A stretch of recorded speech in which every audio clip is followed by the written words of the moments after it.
다수의 군인들과 차량이 밀집 대형으로 행진하는 행사인 열병식은 정렬한 군대의 앞을 지나면서 검열하는 의식이라는 의미로 관병식의 하나입니다. 이 열병식의 꽃은 여군 부대인데요. 전술적인 목적을 가지고 운용했던 과거와는 달리 오늘날의 열병식은 전쟁에서 실질적인 도움이 된다기보다는 사실 국내외의 자국의 군사력 및 군대를 과시하고 홍보하는 용도로 쓰이고 있죠. 일반인에게는 평소 보고 싶었던 각종 무기들을 가까이에서 볼 수 있는 몇 안 되는 기회 중 하나이지만 열병식을 준비하는 군인들에게는 정말 가장 피하고 싶은 행사라고 합니다.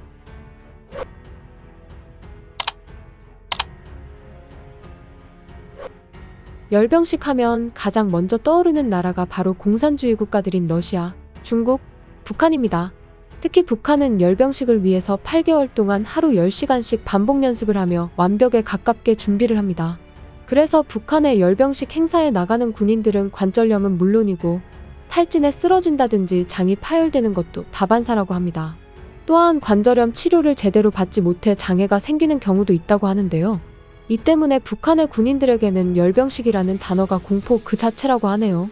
세계에서 열병식으로 가장 유명한 나라는 바로 러시아인데요. 러시아는 보통 전승기념일, 그러니까 제2차 세계대전 당시 나치 독일에 대한 승전을 기념해서 붉은 광장에서 대규모 열병식을 펼칩니다. 그 외에도 독소전쟁 당시 871일 동안 벌어진 레닌그라드 공방전과 제2차 세계대전 중 가장 치열했던 모스크바 공방전 등을 기념하는 날에도 지역마다 승전을 기념하며 별도로 열병식을 진행한다고 합니다. 러시아 열병식의 가장 큰 특징이라고 하면 아무래도 일사불란하고 끝없는 전차 행렬과 강렬한 군인들의 모습입니다. 중국 또한 열병식 하면 절대 빼놓을 수 없는 나라 중 하나인데요. 중국 군인들은 열병식에 참여하기 위해 정말 말도 안 되는 선발 과정을 거쳐야 합니다. 기본적으로 가족관계까지 전부 검사하며 얼굴이 못생기거나 얼굴이 노안이어도 탈락합니다. 기존 여군 중에서 선발한 게 아니라 모델이나 여대생 중에서 외모가 출중한 사람들을 뽑았다고 하는데요. 일종의 군 아이돌인 셈입니다. 또한 키가 지나치게 크거나 작아도 안 되며 가슴 사이즈 90cm 내외가 아니거나 가슴 라인이 안 맞아도 탈락됩니다. 복장 또한 여군으로서 화려한 이미지와 외모를 부각시키기 위해 몸매가 더 드러나고 다리가 더 많이 보이게 치마 길이와 상의를 조절했죠. 이렇게 선발된 인원들은 수개월 동안 사선 30의 원칙에 맞춰 훈련하는데요. 사선이란 손발 등의 각을 정확하게 잡는 것이고 30이란 손발을 힘차게 내젓는 힘을 의미합니다. 행렬의 오와 열을 정확히 맞추기 위해 인공위성과 레이저 장비들까지 동원된다고 합니다. 미세먼지로 인해 열병식을 망칠까봐 그전부터 펼쳐지는 천안문 광장 인근의 공장들의 가동을 모두 정지시킨다고 하는데요. 그렇게 가동을 정지하는 공장의 숫자가 많이 넘습니다.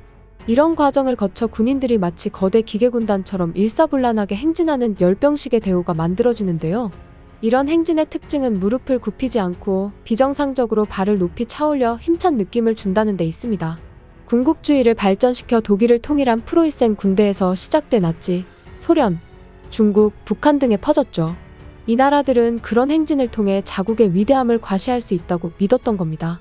하지만 그런 행진이 주는 진정한 느낌은 위대함보다는 비인간적이고 기계적이라는 위화감이고 동시에 병사들의 건강도 염려하게 됩니다. 전체주의 국가들은 개인의 자율성, 창의성 등을 무시하고 집단성을 중시하기 때문에 이런 행진 문화가 퍼졌습니다.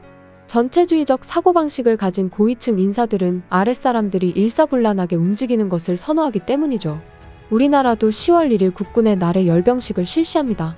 1956년부터 78년까지는 매년 실시되었으나 79년부터 90년까지는 3년에 한 번 주기로 실시되었으며 현재는 5년에 한 번씩 서울시가지에서 실시하고 있습니다. 현재 프로이센식 행진을 하는 국가들 중에 북한군의 발이 가장 높이 올라가는데요. 북한이 가장 전체주의적 경향이 강하다는 겁니다.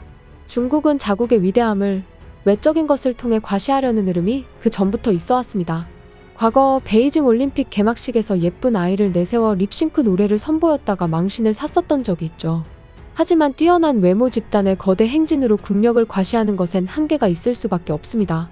전체주의가 아닌 시민의 자유권이 발달하고 문화적으로도 성숙한 나라들은 이런 장대한 집단 행사를 잘하지 못합니다. 영국도 런던 올림픽 개막식을 통해 자국의 힘을 과시하긴 했으나 그때 등장한 것은 집단 행사가 아닌 록밴드였죠.